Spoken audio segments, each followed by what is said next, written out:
శరత్కాలచంద్రికా గురుకరుణా స్పందితా గంగాజరి ప్రవాహికా బోధామృత ప్రసాదితా सहनशील भूस्वरूप ज्ञान दिव्यदायका अग्निवायु सम्मिश्रित जीवनोद्धारका अग्निवायु सम्मिश्रित जीवनोद्धारका शरत्काल चंद्रिका गुरुकरुणा स्पंदिता। అదొక చిన్న పల్లెటూరు. ఇళ్ళ అక్కడక్కడ విసిరేసినట్టు పాతకాలపు కట్టడాలు అక్కడక్కడ ఉన్నాయి. ఒక ఆంజనేయ స్వామి గుడి చిన్నది ఉంది, దాని పక్కనే ఆయన ఉంటారు. కొంచెం దూరంలో చిన్న కుటీరం, అక్కడేదో ఒకరిద్దరు సేవకులు వాళ్ళు పనిచేసుకుంటున్నారు. ఒక పాత చాప, గుడ్డల మూట, 2 పాతదిళ్ళు, 1-2 అల్యూమినియం పాత్రలు, ఒక తంబూరా. నీరు తాగడానికి ఏమో మన ప్రాంతంలో తాటాకును రేక అని మళ్ళించి కడతారు. అటువంటి ఒక దొన్నె వంటి రేక ఆ పక్కన ఉన్నాయి. ఆయన ఎక్కడున్నా సరే ఇవన్నీ ఎలా ఉన్నా రేయి పగళ్ళు అనుక్షణం గుండం వెలుగుతూ ఉండాల్సిందే. ఇప్పుడు ఆయన నడవలేరు కాబట్టి చక్రాల బండి మీదో ఒక గోనెపట్ట డోలీలోనో సేవకులు ఆయన్ని ఎక్కడికి తీసుకెళ్ళమంటే అక్కడికి తీసుకెళ్తూ ఉంటారు. ఇంతకీ ఆయన ఎవరంటారా? ఆ నిరాడంబర వృద్ధమూర్తియే వెంకయ్య స్వామి. మనం వెళ్ళి చూచి వచ్చిన ఆ ఊరు నెల్లూరు దగ్గరలోని గొలగముడి అని 1975 సంవత్సరంలో మార్చి నెల 12వ తేదీ బుధవారం నాడు మాస్టర్ గారు విద్యానగర్లో చెప్పారు. ఆయన ముఖం గొప్పగా తృప్తిగా శాంతిగా సంతోషంగా ఉంది. అది స్వామిని తలుచుకోవటం వల్ల ఆయన అలా కనిపించి ఉండవచ్చు. ఆ రోజుల్లో వెంకయ్య స్వామిని ఎవరు పెద్దగా వచ్చి చూసేవాళ్ళు కాదు.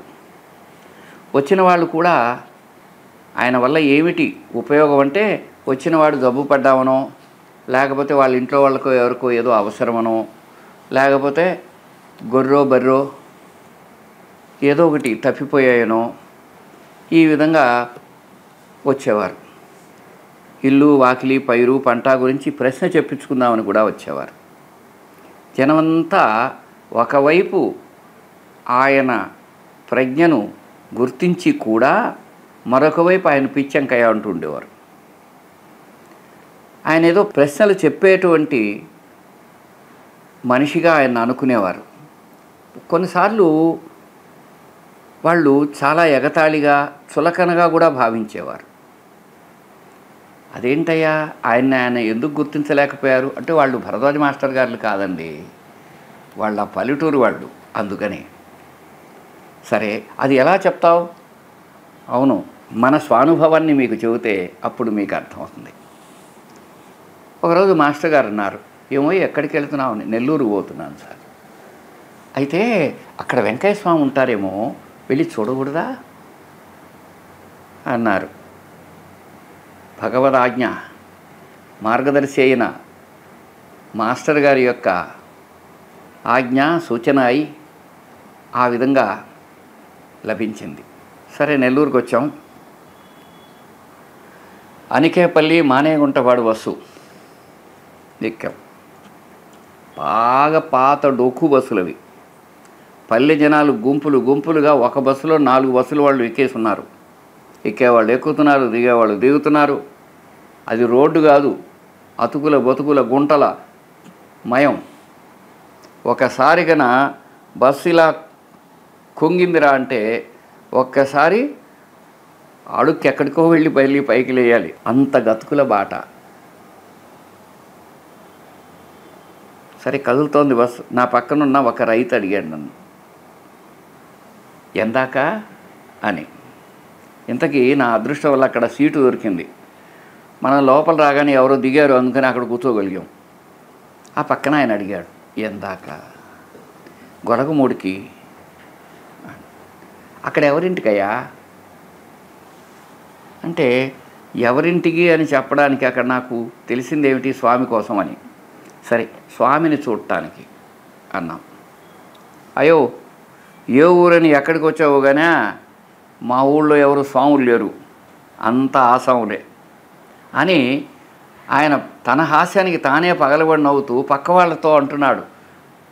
చూడండి ఈయనేదో పొరపాటు పడి వచ్చాడు అన్నట్టు. పక్క వాళ్ళు కూడా నవ్వుతున్నారు.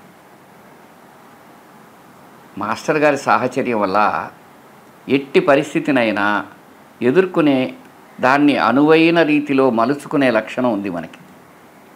అయ్యా గొలగమూడి ఎక్కడో చెప్పండి, నేను వెతుక్కుంటాను అన్నా. నా ముఖం చూసి కొద్దిగా సర్దుకున్నాడు అతను.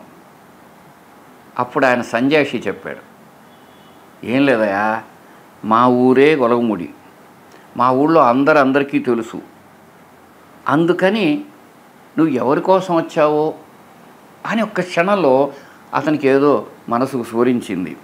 ఓయ్ ఈయన పిచ్చెంకాయ కోసం వచ్చినట్టున్నాడు రోయ్ అని నా వైపు తిరిగి అన్నాడు. ఏమని? అయ్యా ఆయన పిచ్చోడు, ఇదిగో నువ్వు ఇక్కడే దిగి వెనక్కి పోవడం మేలు, మళ్ళీ వెంటనే బస్సు కూడా లేదు. అప్పుడు నిశ్చయంగా మనం ఒక మాట చెప్పాం, ఆ సంగతి నేను చూసుకోగలను, ఆయనను చూడాలంటే ఎక్కడ దిగాలో చెప్పండి చాలు అనగానే వెనకనే చిన్న ఆడపిల్లలు ఇద్దరు ఉన్నారు. వాళ్ళు బహుశా స్కూల్కి వెళ్తున్నారేమో, వాళ్ళు కిసుక్కుమని నవ్వుతున్నారు. ఆ నవ్వు తర్వాత చాలా రోజులకు మనకు అర్థమైంది ఏమిటంటే, ఈ పిచ్చివాడు ఆ పిచ్చివాడి కోసం వచ్చాడు అనుకున్నారేమో. ఒకసారి మీరు ఎప్పుడైనా ఈరోజు గొలగమూడికి వచ్చి అక్కడ చూడండి, నాటికి నేటికి ఎంత తేడా. నేడు మనము గొలగమూడి సమాధి మందిరంలో చుట్టూ చాలా పెద్ద నిర్మాణాలతో కిక్కిరిసిన జనాలతో రారాజులాగా సమాధి మందిరం వెనక తంబూర చేపట్టిన స్వామివారి చిన్మయ రూపం నిత్య నీరాజనాలు అందుకుంటూ మానవాడికి శుభాశీస్సులు అందిస్తూ ఆ సమాధి వెనక మనకు నిత్యం దర్శనమిస్తూ ఉంటుంది. కళ్యాణకరమైనటువంటి వారి సాన్నిధ్యం నిరంతరం ఆనాటి నుంచి నేటి వరకు అగ్నిగుండంతో శోభిస్తూ ఉంటుంది. అలనాటి అతి నిరాడంబరంగా నిరుపేదవలే కనిపించిన ఆ దివ్యమూర్తిలో ఎంతటి మహత్తర ఆధ్యాత్మిక సామర్థ్యం ఇమిడి ఉందో కాలాంతరంలో స్పష్టమై ఈనాడు మనకది దర్శనమిస్తుంది. మిత్రులారా, సోదరులారా, మీరందరూ ఒక సహాయం చెయ్యాలి. అదేంటంటే, ఈ సత్సంగాన్ని శ్రద్ధగా విని మీకు ఏమనిపిస్తుందో ఒకసారి మీ స్పందన తెలియచేస్తే దాన్ని మరింత ఉత్తమంగా తీర్చిదిద్దుకోవడానికి అవకాశం ఉంటుంది. మనం ఏమనుకుంటున్నామంటే, స్వామి సచ్చరిత్ర పుస్తకాన్ని చదవడం కాకుండా ఆత్మీయంగా ఒకరికొకరు చెప్పుకునే ఒక పద్ధతిలో చేస్తే అది ఎలా ఉంటుంది అనే ప్రయోగం ఇది. సాధ్యమైనంత తక్కువ రోజుల్లోనే, మళ్ళీ 1-2 రోజుల్లోనో లేకపోతే ఈ వారం చివరిలోనో మళ్ళొకసారి మిమ్మల్ని పలకరిస్తాం. అప్పుడు కొంచెం సుదీర్ఘంగా, అంటే సుమారుగా ఒక అరగంట కానీ గంట కానీ మనం వివరించి చెప్పుకుందాం. మన అందరికీ ఏది సంతోషంగా సుబోధకంగా ఉంటుందో ఆ విధంగా మన సత్సంగాన్ని తీర్చిదిద్దుకొని కొనసాగించుకుందాం. ఏది ఏమైనా మనందరం ఎక్కడ ఉన్నా మనంతా ఒకటే. మనని నడిపించి ప్రేరేపిస్తున్న పరమాత్ముడి కృప ఒకటే. అటువంటి కృపామూర్తి అయిన పరమాత్ముడికి మహాత్ముల రూపంలో, మాస్టారి రూపంలో, సాయి రూపంలో, వెంకయ్య స్వామి రూపంలో నమస్సుమాంజలి ఘటిస్తూ మనం సత్సంగాన్ని కొనసాగించుకుందాం. ఇది ఒక ప్రయత్నం. ఈ ప్రయత్నాన్ని మీరందరూ కూడా అవధరించి ఆశీర్వదించి మాతో పాటు మనందరం కలిసి కొనసాగుదాం. ప్రస్తుతానికి సెలవు మరి.